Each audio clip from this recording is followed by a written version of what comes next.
Hello students, तो आपका स्वागत है हमारी YouTube channel I am education में।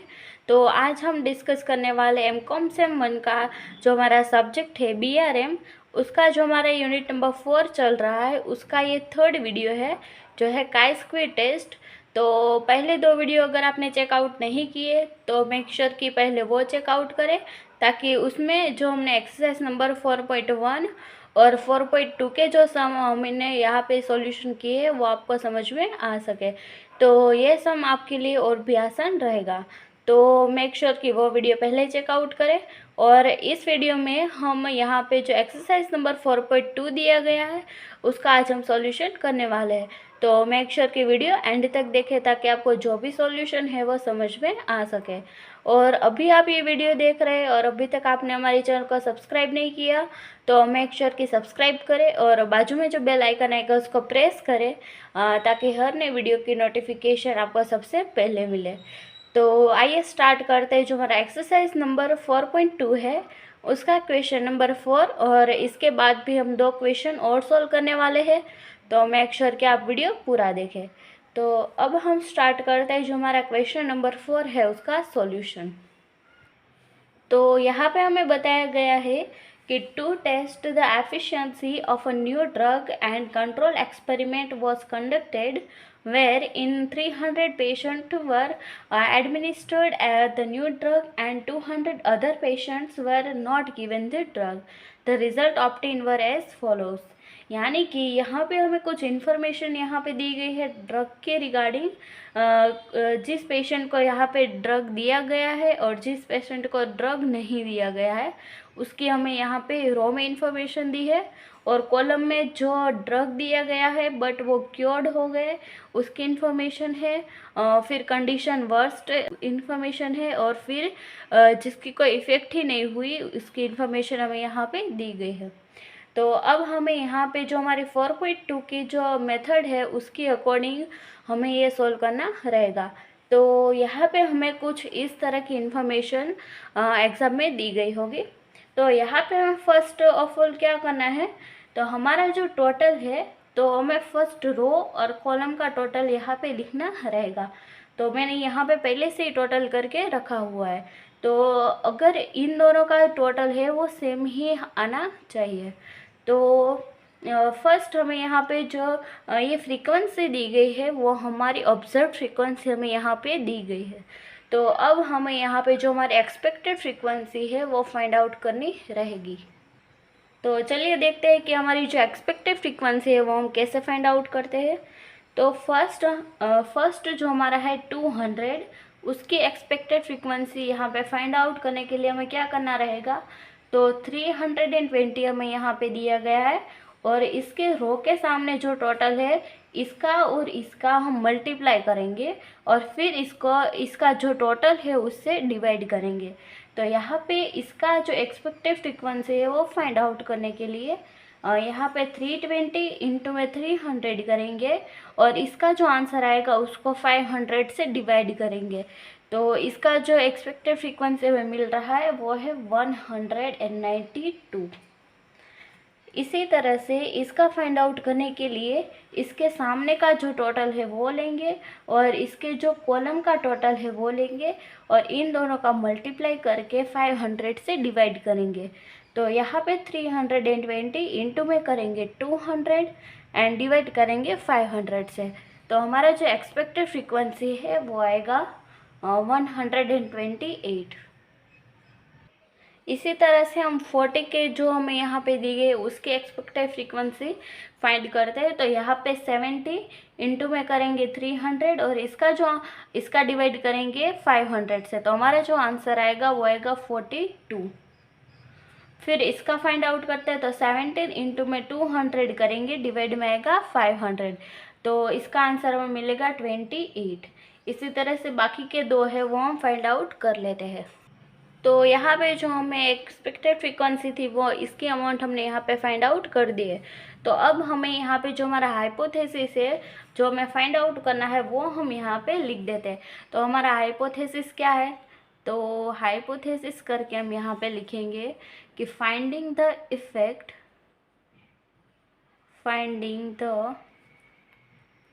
effect of the drug is independence। तो यहाँ पे जो हमें फाइंड आउट करने के लिए बताया गया है वो हमने यहाँ पे जो हमारा हाइपोथेसिस है वो हमने यहाँ पे लिख दिया है। तो एग्ज़ाम में मेक श्योर कीजिएगा कि ये आपको यहाँ पे लिखना रहेगा, अदरवाइज़ आपको ये सम के पूरे मार्क्स नहीं मिलेंगे, इसका जो मार्क्स है वो कट हो सकता है यहाँ पे। तो अब हमें यहाँ पे जो हमारी ऑब्जर्व फ्रीक्वेंसी है और एक्सपेक्टेड फ्रीक्वेंसी है वो हमने यहाँ पे फाइंड आउट कर दी है। तो अब हमें जो हमारा टेबल है वो हमें यहाँ पे कैलकुलेशन करनी रहेगी। तो फर्स्ट हमें यहाँ पे जो हमारा ऑब्जर्व फ्रीक्वेंसी है वो हमें यहाँ पे लिखनी रहेगी। तो ये जो हमें पहले से ही दी गई है वो हमारी ऑब्जर्व फ्रीक्वेंसी है, तो वो हम यहाँ पे लिख देते हैं। तो ऑब्जर्व फ्रीक्वेंसी हमने यहाँ पे लिख दी है। अब इसके बाजू में हम यहाँ पे लिखेंगे जो हमारी एक्सपेक्टेड फ्रीक्वेंसी है उसकी अमाउंट। तो 200 की हम लिखेंगे तो है 192, 120 की लिखेंगे तो है 128, 40 की लिखेंगे तो है 42। इसी तरह से बाकी की जो भी है वो हम यहाँ पे लिख देते हैं। तो ई की वैल्यू भी हमें यहाँ पे मिल गई है। तो अब आगे हम क्या करेंगे, तो आगे हमें यहाँ पे जो हमारा ऑब्जर्व फ्रीक्वेंसी है उसमें से माइनस करेंगे जो हमारी एक्सपेक्टेड फ्रीक्वेंसी है उसकी अमाउंट। तो यहाँ पे ओ आई माइनस ई आई करेंगे तो हमारा जो आंसर आएगा वो आएगा इसका। तो पहला जो है वो है 200 माइनस में करेंगे 192, तो हमारा जो आंसर आएगा वो आएगा 8। फिर 120 माइनस 128 करेंगे तो हमारा जो आंसर आएगा वो आएगा -8। फिर 40 माइनस 42 करेंगे तो हमारा जो आंसर आएगा वो आएगा -2। फिर 30 माइनस 28 करेंगे तो हमारा जो आंसर आएगा वो आएगा 2। 60 माइनस 66 करेंगे तो हमारा आंसर आएगा -6। एंड 50 माइनस 44 करेंगे तो आंसर आएगा 6। तो ये हमारा कॉलम फाइंड आउट हो गया है। तो अब हमें यहाँ पे इसका स्क्वायर करना रहेगा। तो observe frequency minus expected frequency का स्क्वायर। तो यहाँ पे इसका स्क्वायर करेंगे हम, तो 8 इंटू में 8 करेंगे तो आएगा 64। यहाँ पे भी 64 आएगा।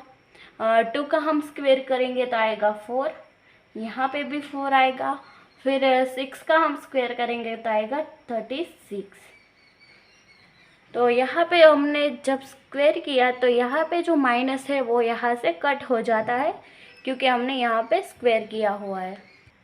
फिर अब हम यहाँ पे हमारा जो काई स्क्वायर का फॉर्मूला है वो हम यहाँ पे पुट करेंगे। तो काई स्क्वायर का फॉर्मूला क्या है, तो observe frequency minus expected frequency का स्क्वायर जो हमने यहाँ पे फाइंड आउट किया है उसका डिवाइड करेंगे जो एक्सपेक्टेड फ्रीक्वेंसी है उससे। तो यहाँ पे जो 64 है उसका डिवाइड करेंगे 192 से। तो यहाँ पे जो 64 है ये लेना है, इसका स्क्वायर करके आपको नहीं लेना। तो यही अमाउंट आपको लेनी रहेगी। तो 64 डिवाइड करेंगे 192 से।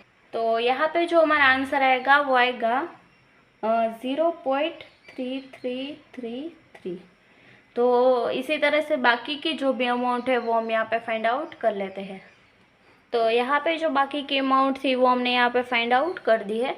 तो अब हम इसका टोटल करेंगे तो हमारा जो आंसर आएगा वो आएगा 2.435। तो यहाँ पे हमें इसका आंसर मिल गया है। तो अब हम नेक्स्ट फाइंड आउट करेंगे जो हमारी डिग्री ऑफ फ्रीडम होता है उसकी अमाउंट।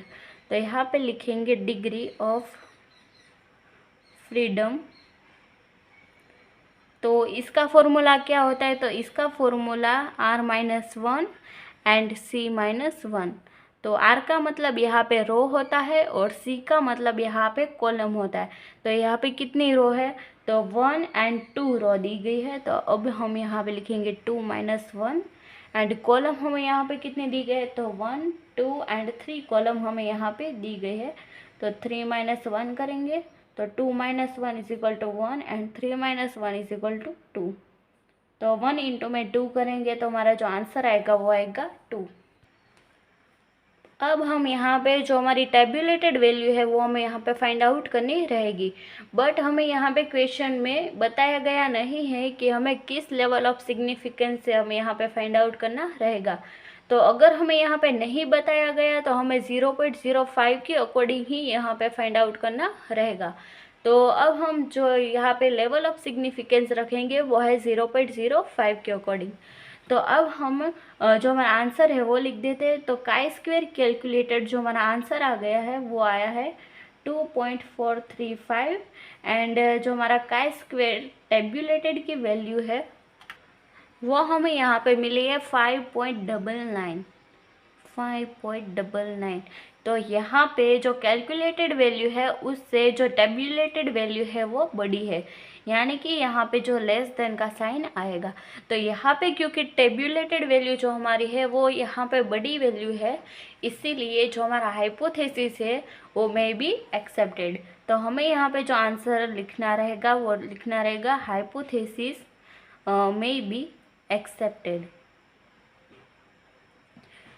तो यहाँ पे जो क्वेश्चन 4 है उसका सॉल्यूशन हमने यहाँ पे कंप्लीट कर दिया है।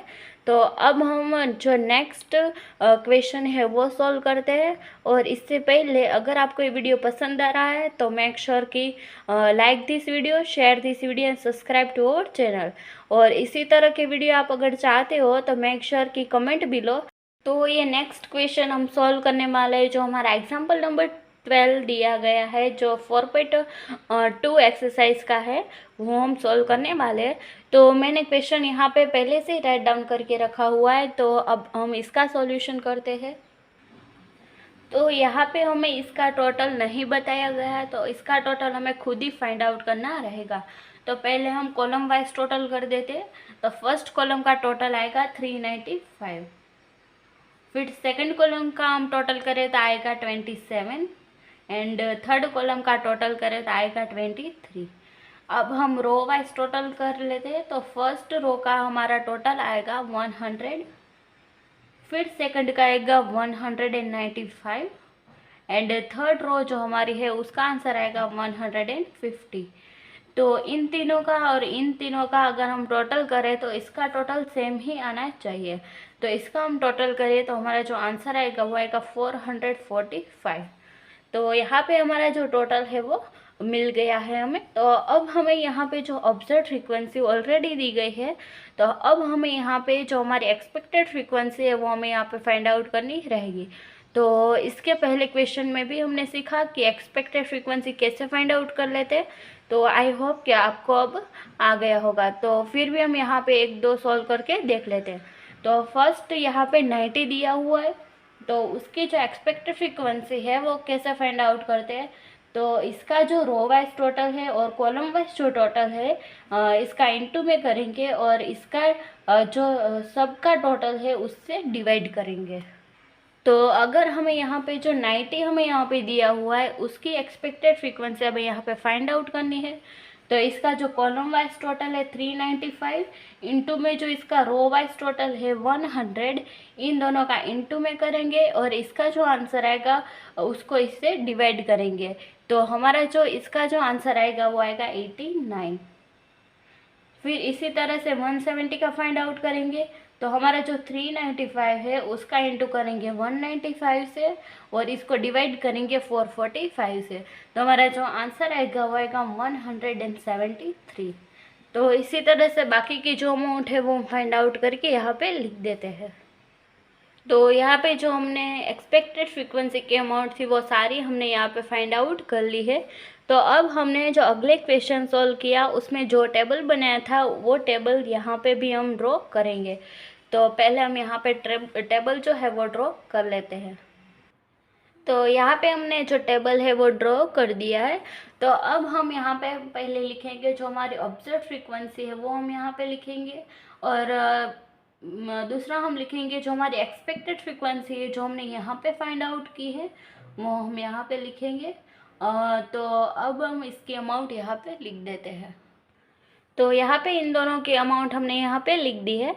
तो आप एग्ज़ाम में एक बात का खास ख्याल रखना कि यहाँ पे जो ऑब्जर्व फ्रीक्वेंसी है और एक्सपेक्टेड फ्रीक्वेंसी है, तो बहुत सारे स्टूडेंट है जो इन दोनों को लिखने में गलती कर देते हैं। तो फर्स्ट जो हमारा ऑब्जर्व फ्रीक्वेंसी है वो ये लोग ऐसे लिखते हैं, और फिर जो एक्सपेक्टेड फ्रीक्वेंसी है वो ऐसे लिखते हैं। तो हमें यहाँ पे ऐसा नहीं करना है। आपको जिस भी ऑर्डर में आपको ये बेस्ट लगता है उसी ऑर्डर में आप यहाँ पे लिखें, ताकि आपका जो ये ऑब्जर्व फ्रीक्वेंसी है और एक्सपेक्टेड फ्रीक्वेंसी है वो अलग ना हो। तो यहाँ पे अगर आपको ये ऑर्डर में लिखना अच्छा लगता है तो ये ऑर्डर में आप लिख सकते हैं, जैसे यहाँ पे मैंने लिखा है। और अगर आपको ये ऑर्डर में लिखना अच्छा लगता है तो ऐसे भी लिख सकते हैं। जो हमने इससे पहले जो क्वेश्चन सॉल्व किया था उसमें मैंने ऐसे ही लिखा है। तो मेक श्योर कि ये आप ध्यान रखेगा। तो यहाँ पे आपको इस बात का खास ख्याल रखना है। तो अब हम नेक्स्ट फाइंड करते हैं, जो हमारा ऑब्जर्व फ्रीक्वेंसी है उसमें से माइनस करेंगे जो हमारी एक्सपेक्टेड फ्रीक्वेंसी है वो। तो यहाँ पे 90 माइनस 89 करेंगे तो आंसर आएगा 1। देन 3 माइनस 6 करेंगे तो आंसर आएगा -3। 7 माइनस 5 करेंगे तो हमारा जो आंसर आएगा वो 2। और बाजू में जो हमारा कॉलम है उसमें हम लिखेंगे observe frequency minus expected frequency का जो स्क्वायर है वो हम यहाँ पे लिखेंगे। तो हमें जो आंसर यहाँ पे मिला है उसका स्क्वायर यहाँ पे करना रहेगा। तो 1 का स्क्वायर करेंगे हम तो आएगा 1, 3 का स्क्वायर करेंगे तो आएगा 9, एंड 2 का स्क्वायर करेंगे तो आएगा 4। तो इसी तरह से बाकी की जो अमाउंट है वो हम फाइंड आउट कर लेते हैं। तो यहाँ पे जो बाकी की अमाउंट है वो हमने यहाँ पे फाइंड आउट करके लिख दी है। फिर हम यहाँ पे जो हमारा नेक्स्ट कॉलम है उसमें लिखेंगे जो हमारा काई स्क्वेयर टेस्ट का जो फॉर्मूला है वो हम यहाँ पे पुट करेंगे। तो इसका फॉर्मूला क्या है? तो इसका फॉर्मूला है observe frequency minus expected frequency का स्क्वायर, जो हमने यहाँ पे फाइंड आउट किया है उसका डिवाइड करेंगे जो हमारी एक्सपेक्टेड फ्रीक्वेंसी है उसके साथ। तो डिवाइड में आएगा EI। तो यहाँ पे हमारा फर्स्ट का फाइंड करें तो यहाँ पे जो हमारा स्क्वायर का ऑलरेडी अमाउंट फाइंड की है वो फर्स्ट की है 1, उसका डिवाइड करेंगे 89 के साथ। तो इसका हमारा आंसर आएगा 0.0112। फिर सेकंड का हम फाइंड करते हैं तो 9 डिवाइड में करेंगे 6, तो इसका आंसर आएगा 1.5।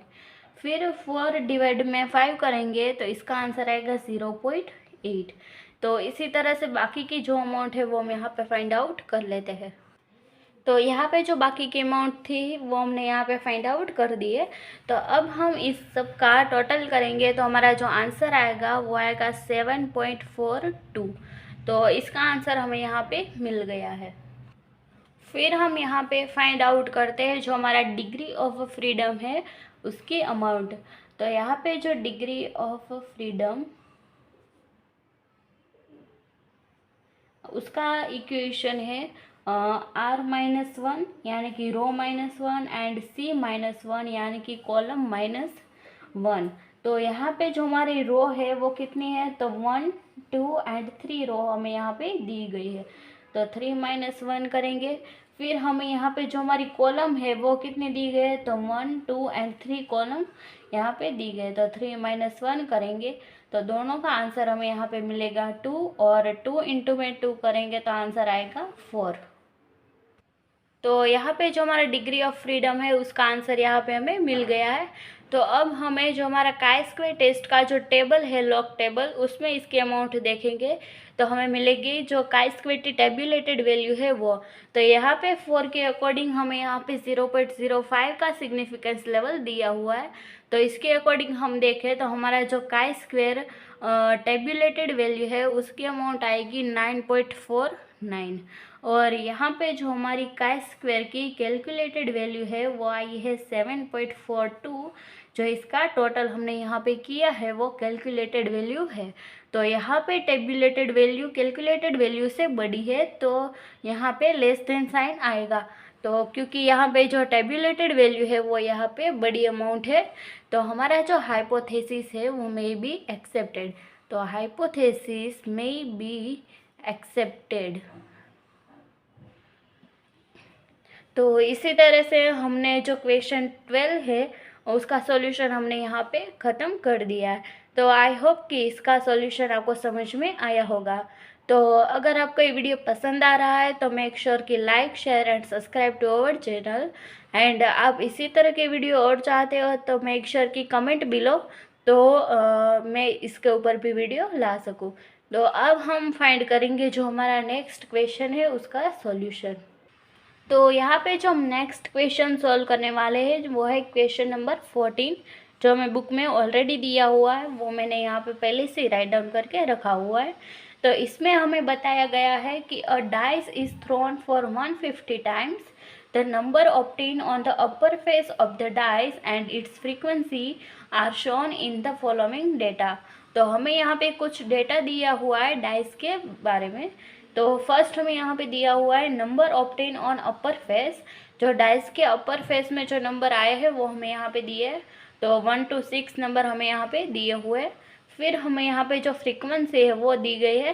तो यहाँ पे जो फ्रीक्वेंसी है जो है ऑब्जर्व फ्रीक्वेंसी, तो यहाँ पे जो एक्सपेक्टेड फ्रीक्वेंसी है वो हमें यहाँ पे फाइंड आउट करनी रहेगी। तो फर्स्ट हम यहाँ पे जो ऑब्जर्व फ्रीक्वेंसी हमें यहाँ पे दी गई है वो हम यहाँ पे राइट डाउन कर लेते हैं। तो यहाँ पे जो हमारी ऑब्जर्व फ्रीक्वेंसी है उसके अमाउंट हमने यहाँ पे राइट डाउन कर दी है। तो अब हम इसका टोटल करना रहेगा। तो अगर हम इसका टोटल करें तो इसका आंसर आएगा 150। फिर हमें यहाँ पे जो हमारी एक्सपेक्टेड फ्रीक्वेंसी है वो फाइंड आउट करना रहेगा।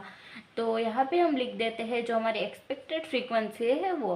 तो इसकी एक्सपेक्टेड फ्रीक्वेंसी हम कैसे फाइंड आउट कर सकते हैं, तो हमारा जो ऑब्जर्व फ्रीक्वेंसी का टोटल है उसको डिवाइड करेंगे जितने भी यहाँ पे हमें नंबर दिए हुए इससे, यानी कि हमें यहाँ पे कितने n दिए हुए हैं, तो 1 2 3 4 5 एंड 6।